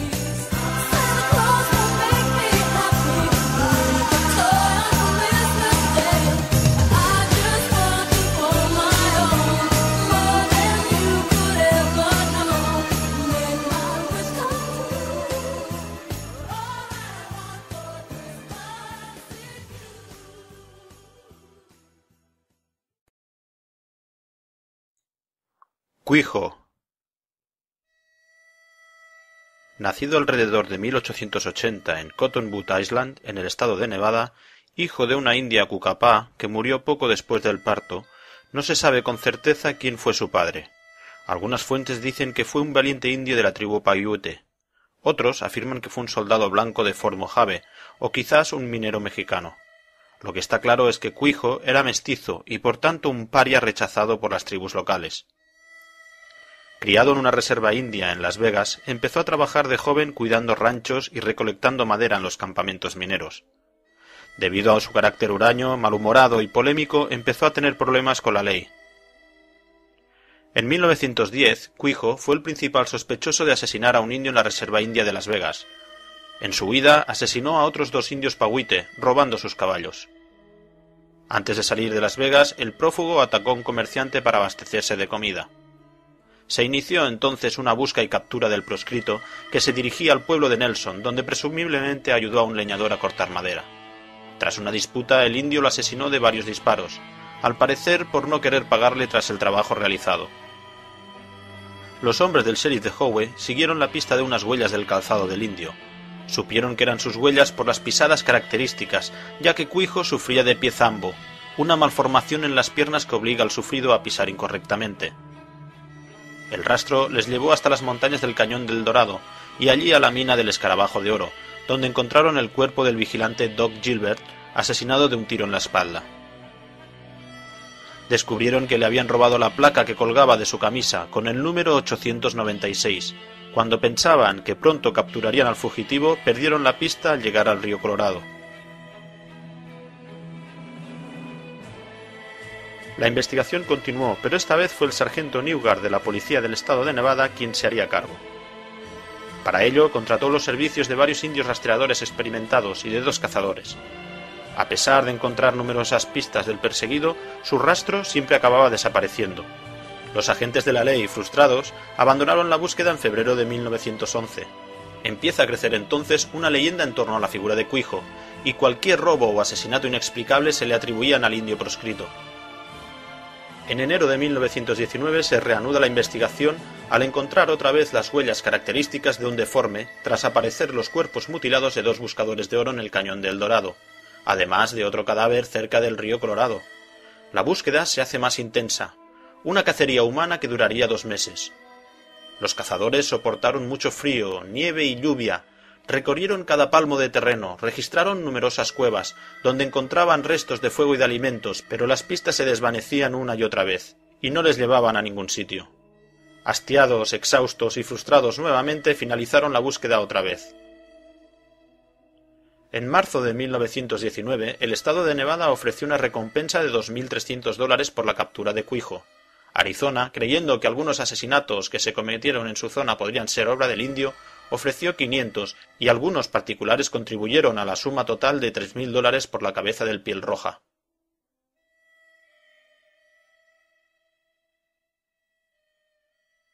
Más de 20 años después, en febrero de 1940, dos mineros llamados Arthur Schroeder y Charles Kenyon descubrieron el cuerpo momificado de un indio en una cueva montañosa cerca del río Colorado, en el estado de Nevada. El cadáver se encontraba bien conservado gracias al clima desértico de la zona. Estaba rodeado por una variedad de artefactos, entre ellos un rifle Winchester modelo 94, una escopeta calibre 12 Hopkins & Allen de 2 cañones, utensilios de cocina, arcos y flechas y la placa del vigilante Doc Gilbert número 896. También había municiones de dichas armas coincidentes con las encontradas en los cuerpos de los buscadores de oro asesinados en 1919.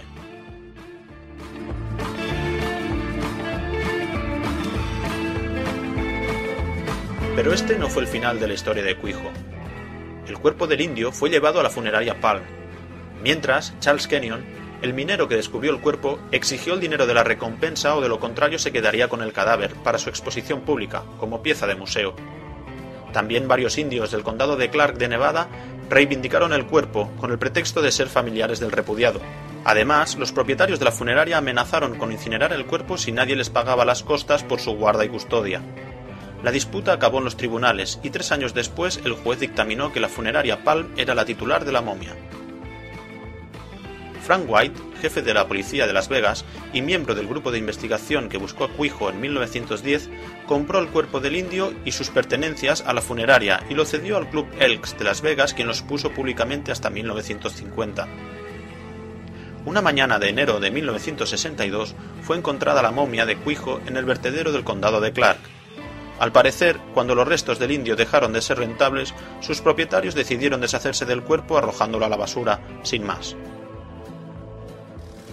El sheriff del condado de Clark decidió donar la momia al Museo de Historia Natural de la Universidad de Nevada, donde permaneció hasta mediados de 1970. Ronald Willey, un fiscal del condado de Clark, se hizo con los restos del indio y el 6 de noviembre de 1975 le dio sepultura con una pequeña ceremonia de enterramiento en una gruta del desierto de Cathedral Canyon, en la frontera de Nevada con California.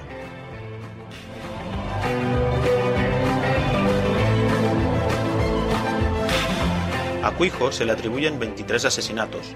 Fue declarado enemigo público número 1 de Nevada y el primer asesino en serie de este estado. Hay quien cree que fue un asesino despiadado. Para otros, no fue más que una víctima de la sociedad de la época, que no cometió tantos crímenes. Repudiado por los suyos y maltratado por todos, acabó convertido en leyenda, siendo su historia real un misterio que seguramente nunca se desvelará.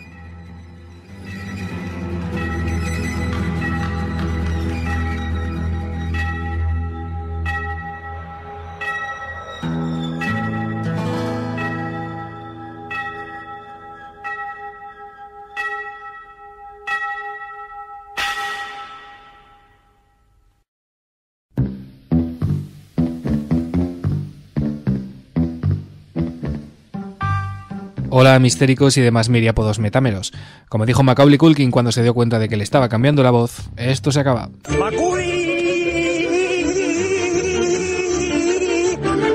¡Culkin! Hola, soy Macaulay Culkin. ¡Culkin! Macaulay. Macaulay Culkin. Comenzamos.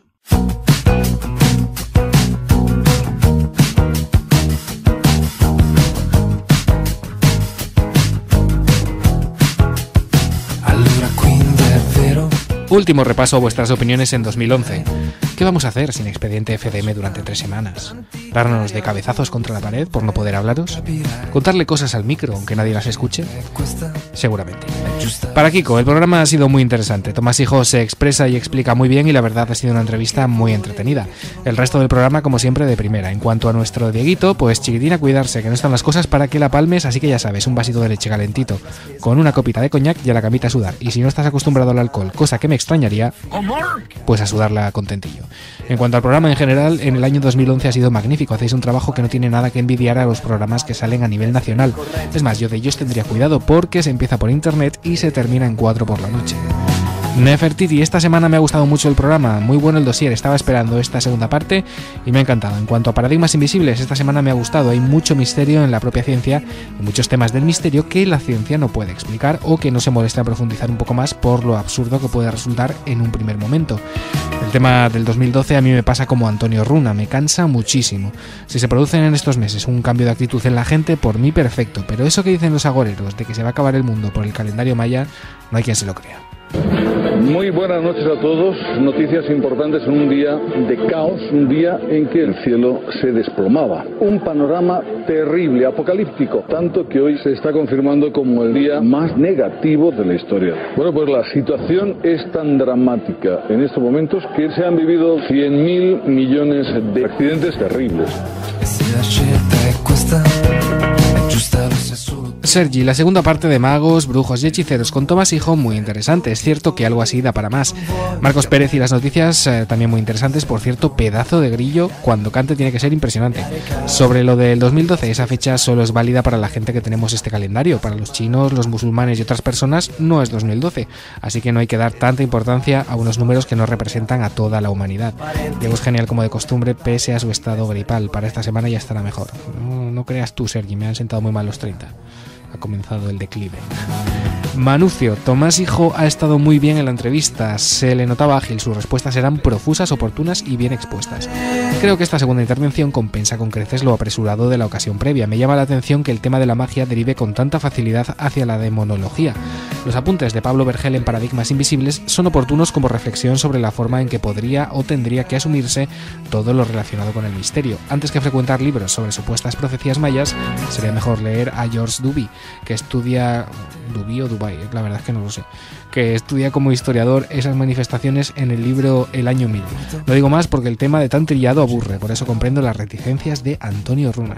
Diego estuvo heroico leyendo las opiniones mientras resistía a los estragos de la gripe. Menos mal que ya vienen las vacaciones. ¡Cuánta razón! Vecinos, en estas fechas navideñas quiero haceros llegar mi afecto y mis mayores deseos para el año nuevo, que espero de corazón esté lleno de paz, alegría y marisco, que lo tengo en oferta. Pack Nochevieja 5 estrellas con 12 gambas, 2 nécoras y un centollo por 69,99 euros con regalo de un tapón escanciador de sidra.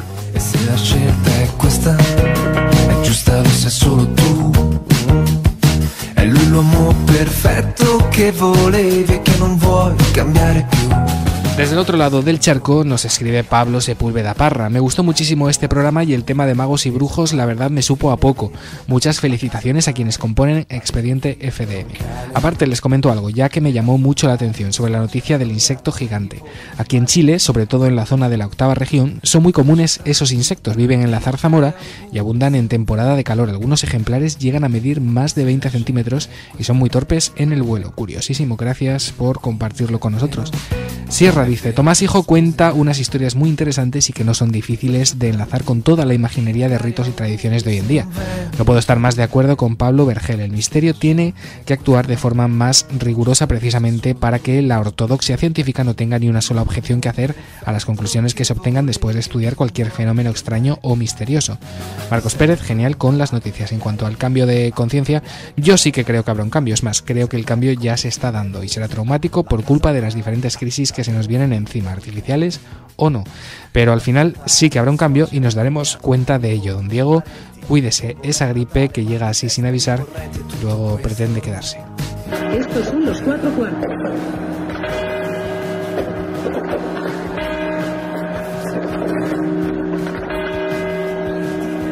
Notarán ustedes que el sonido es totalmente diferente, los cuartos a los campanadas.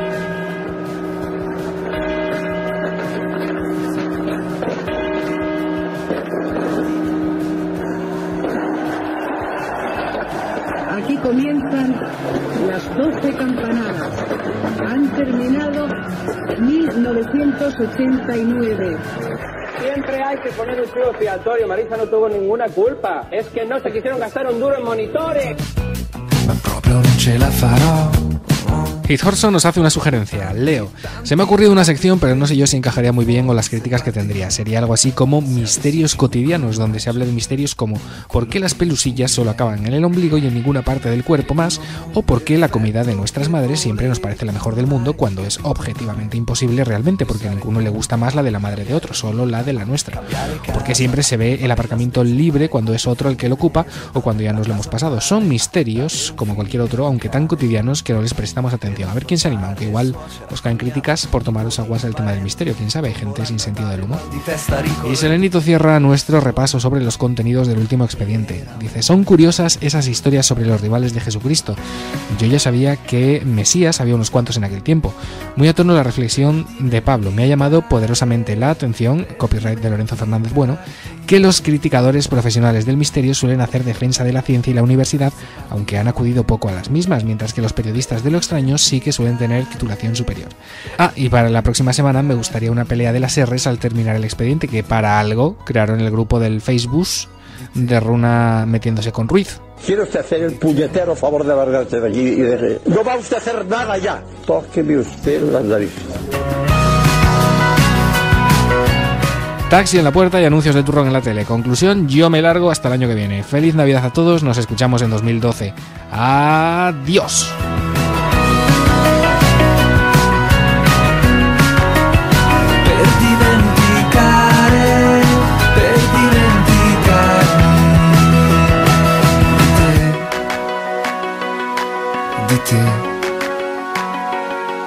Di te.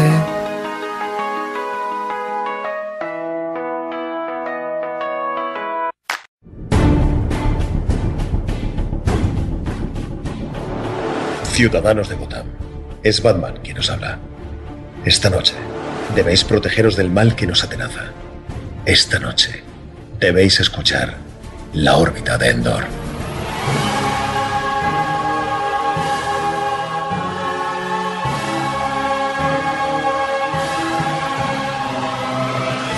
La órbita de Endor, un programa dedicado a la fantasía, la ciencia ficción y derivados en todas sus vertientes. Cine, libros, cómics, videojuegos, manga y anime, juegos de rol, merchandising y mucho más, en un formato fresco y original.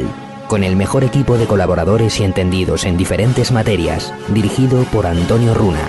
La órbita de Endor. Mucho más allá del simple friquismo.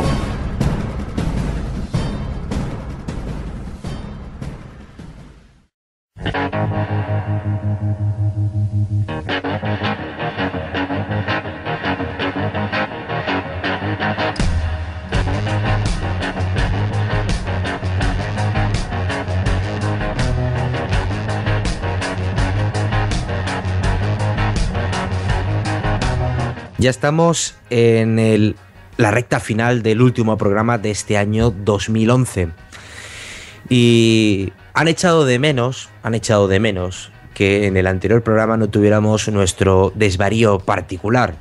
Ya hemos tenido un poco de desvarío al principio del programa, pero yo no sé, Antonio, si a ti te apetece que cantemos un villancico para terminar. No puedo. ¿Por qué? Bueno, no tenemos por qué contar las circunstancias de la vida, pero estamos grabando esto a las 12:30, ¿vale? Del lunes 12, con lo cual yo tengo a la mujer ya acostada, que no puedo yo ponerme a cantar ahora, ni quiero. Además tengo vecinos justo arriba ya sobando, que no. No quientes. O sea, esto era lo que esto era lo que me ibas a cantar, que yo iba a estar presente o no sé qué. He hecho otra versión, en plan un poco villancico así en 5 minutos esta noche. Pero si quieres, la canto. ¿La canto o qué? Venga, sí. Venga, es una tontería. Pero yo no te sigo, ¿eh? No, joder, pero tú conoces la canción.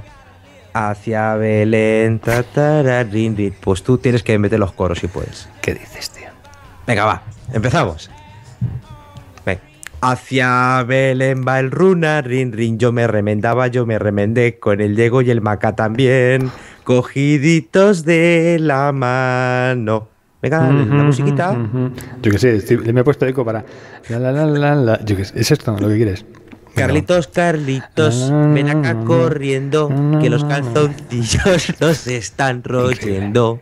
Tiri tiri tiri tiri tiri tiri tiri tiri tiri tiri. Ya que no lo haces tú, lo haré yo. Tiri tiri tiri tiri tiri tiri tiri tiri tiri tiri tiri tiri. En nuestro podcast Rin Rin contamos con el Marcos y el Pablo Vergel, con Pertierras y el Arucas también, sin olvidarnos de Pedro. Tiri ti ti ti ti. Ya está, hasta aquí, ya. Solo lo que me dan 5 minutos. De Pedro Amorós, ¿te refieres? Claro, Pedro Amorós. ¿Y Antonio Piñero no le metes? Es que no me encajaba por ningún lado. ¿Esto lo pondrás con música de villancico o algo de fondo? No. Sí, tío. Es más, pienso que bajar el volumen a tope para que se te oiga aquí en todo tu esplendor. ¿Te imaginas a la gente cómo se estará partiendo el culo? Pues como yo me acabo de reír, o sea, eres patético. Incluso te he escuchado tararear. Hombre, yo lo he intentado porque, no sé, yo quería poner de mi parte, pero no estaba el mapa, Boyer.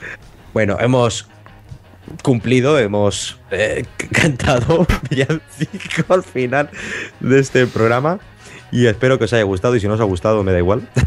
Porque cantado está y no voy a cantar otro.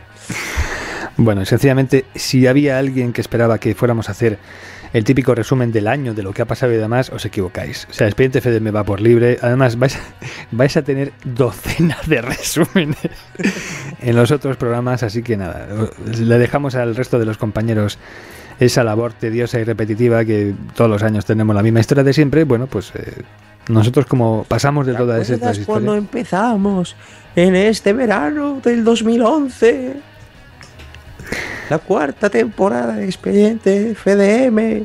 No, bueno, y comentando las noticias del año, que en fin, ha sido bueno y malo, dependiendo de qué noticias hemos tenido este año. Nada, que nosotros, que nos vamos ya, que feliz Navidad. No va eso, no, que feliz Navidad, Carlos, que no te lo he dicho. Feliz Navidad, Antonio, feliz Navidad, oyentes, feliz Navidad, colaboradores. Y oye, ¿qué me vas a regalar? Pues yo te voy a regalar un 2012 con 365 días todos para ti. Sí. Qué miedo da el 2012. Qué terror. Vaya año nos espera de profecías y de... Bueno, es que me cabreo solo de pensarlo, fíjate. Pues no te cabres, estamos en Navidad. Regálame algo. Lo estoy pensando. Sí, es muy probable que te regale una de las camisetas de la órbita de Endor que voy a hacer. ¿Vas a hacer camiseta? Qué cabrón, qué guay. Sí, ¿vas a tener ese detalle? Sí, pero personalizada. Sí, además en 3D hay que... Para que salga la estrella de la muerte del pecho de la gente, tendrás que ponerte unas gafas de estas polarizadas. Sí, qué guay, tío, qué guay. Pues nada, oye, que se mueran los oyentes de envidia. Porque voy a tener una camiseta de la órbita de Endor. Yo te regalaría una camiseta de los Caballeros del Zodiaco, pero como no la voy a hacer... Mejor. Tío. Bueno, vale. Venga, vale. Pues no la hagas. Te la regalo, te la pones aunque sea para dormir. Si me la regalas, me la pongo. Venga, vale, para hacer el amor. Vale. Pero tienes que echar fotos y mandarlas. Claro. Bueno, Antonio, ha sido un placer estar contigo esta primera parte de la temporada de Expediente FDM. Y si no pasa nada raro, nos oímos a través del podcast en el próximo año 2012, ¿no? Pasado Reyes. Pues sí, pasado Reyes volveremos otra vez aquí. Yo quiero mandar un saludo a todos los colaboradores porque hacen un trabajo que te pasas. O sea, estos tíos valen, Carlos. Somos afortunados. Qué esto por no enviarles una camiseta, ¿eh? Sí. Somos afortunados y ellos desafortunados de tenernos a nosotros aquí dirigiendo este proyecto. Pero bueno, la verdad es que yo le quiero dar un abrazo enorme a toda la peña que ha estado aquí en Expediente FDM. Porque, en fin, lo sacan adelante y bueno, son unos cuantos. Además, fíjate, Diego, tío, está ahí en la SER, luego además no falla una semana. Es que es un crack este hombre. Pero a todos, es que no los quiero citar a todos porque al final te dejas alguno, estaría tirando de memoria, pero a todos. Y ellos saben los que son y son de los que son y están los que están. Y que sin ellos Expediente de FDM ahora mismo no sería nada a lo mismo. Igual que sin los oyentes y los colaboradores, por mucho que tú y yo manejemos la batuta del programa, si no tenemos a quién manejar y a quién dirigirlo, pues cierto es que no valdría de nada. Así que gracias a todos por estar ahí y por mi parte, lo dicho, nos oímos en el próximo año 2012. Pues un saludo de feliz año. Eres un crack. Soy un fenómeno.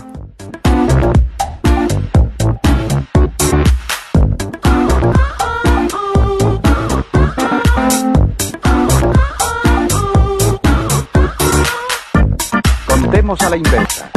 10 segundos y fuego. 10, 9, 8, 7, 6, 5, 4, 3, 2, 1, 0. Sonido en el espacio, silencio en mi cabeza, rugido intergaláctico. Sonido en el espacio, silencio en mi cabeza, rugido intergaláctico.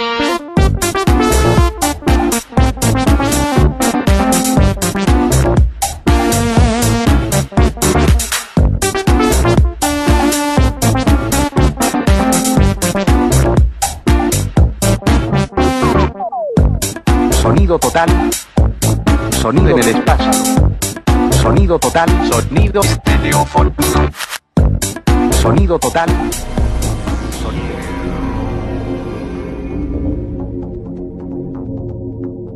Expediente FDM, el programa de radio de Foros del Misterio.